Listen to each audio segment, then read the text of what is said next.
Behind the Shades.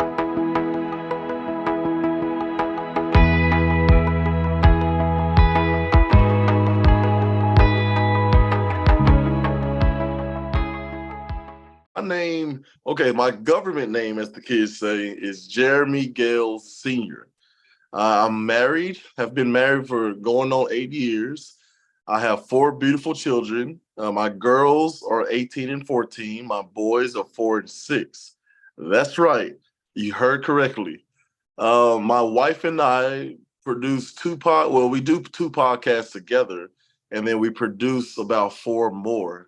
And on the side, sort of a side thing with our company, our LLC, what we do is help people set up their podcast, and we troubleshoot with them, and just sort of try to make a nice content creator community in order to the whole concept of iron sharpens iron. So we do that together. We have other aspects of our company, but they're just kind of in pre-production at this point, so I won't go into that. You can find us at our website at Studio GWB. That's G as in girl, W as in Walter, B as in boy. StudioGWB.com. There you can find, any information, all of our socials, our merchandise, everything. It's all kind of in one sloppy place, and we apologize for any issues ahead of time because this is very new for us. But you can find me across all social media at WTFJ. Oh yeah, let me get this right. At WTFRAPJ. There it is. Yeah, you can tell I'm without my producer, man. I'm not as clean and smooth without her. You're getting the raw J-Zilla. And so that's a little bit about me. Perfect. So let's dive right into. Why don't you tell us a little bit about your journey being a father and a husband, and how did that all start? And one question I always like to ask on top of that is, did you see yourself as a husband and father way back when we were like, I think I can actually do this? Ooh, I like it. I'm going to answer your questions in reverse order. I came from a single parent home. I have two younger sisters. We're all roughly 2 years apart. So two younger sisters, single mom. And I just could remember always saying, I want a giant family, right? I've always wanted to be married. I've always wanted to have a bunch of kids running around. Until I started having them, then it was like, force enough.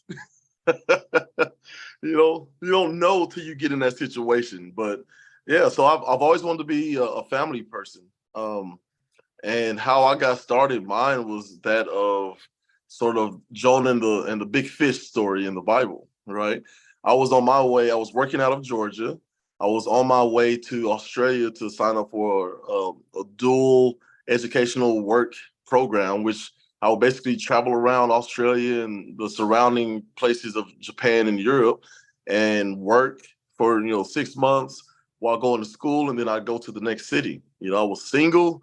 And, I was very vibrant, and all my bones and joints were pretty healthy. And so I thought, this is a cool, slick way to see the world and finish out my education, as well as, make a little money. But I had this moment where one of my dearest friends, a person I met when I was 12, 13 years old, we dated a little bit in high school. We stayed in contact throughout that entire time, on and off, as friends do. But, I had a moment where I realized, oh, my goodness, I'm in love with this woman. And so made my plans to do a complete 180 from Australia to New Mexico, where she was with her two beautiful girls. And, now they're my two beautiful girls as well.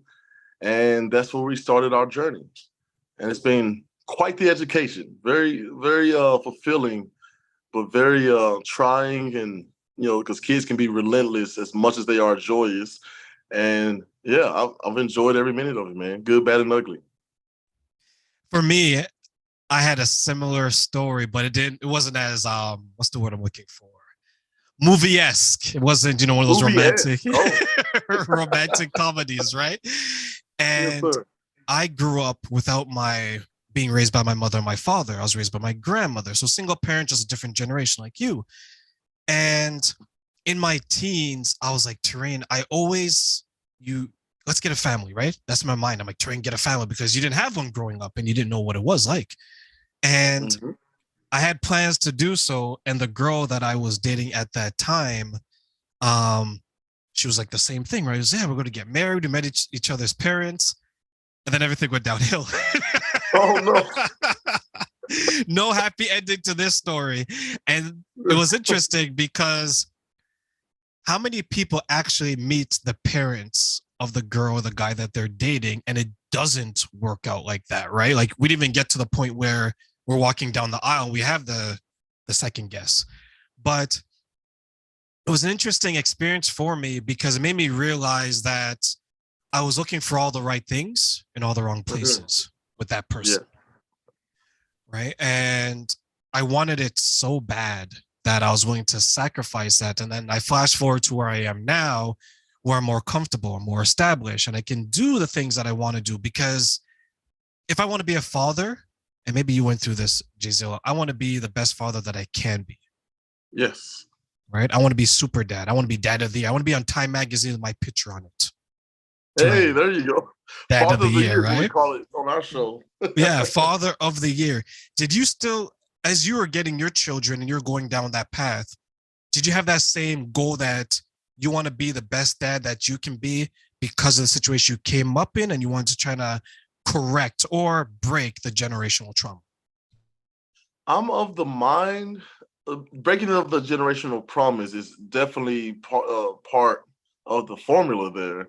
But I was of the mind that, oh man, that's a really good question. You're making me like, I keep coming up to, forks in the road of my thought process here.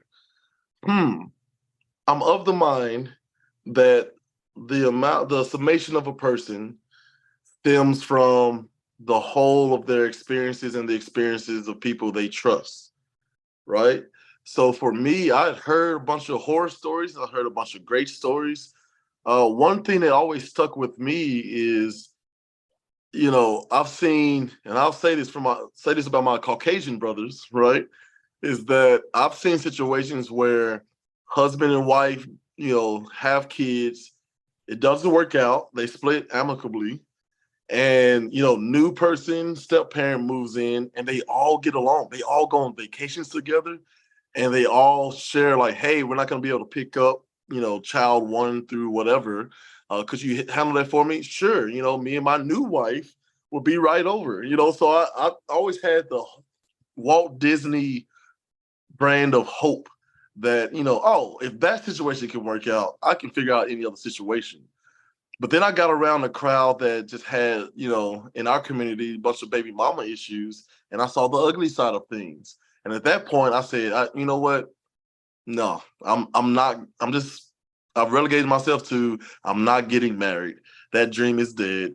All right, so let's try to build myself up as a person, because I am not going to get in that situation. Because what I recognize in my father, which we have a great relationship now, but what I recognize is that he was this lovable, huggable, jolly, black giant, right?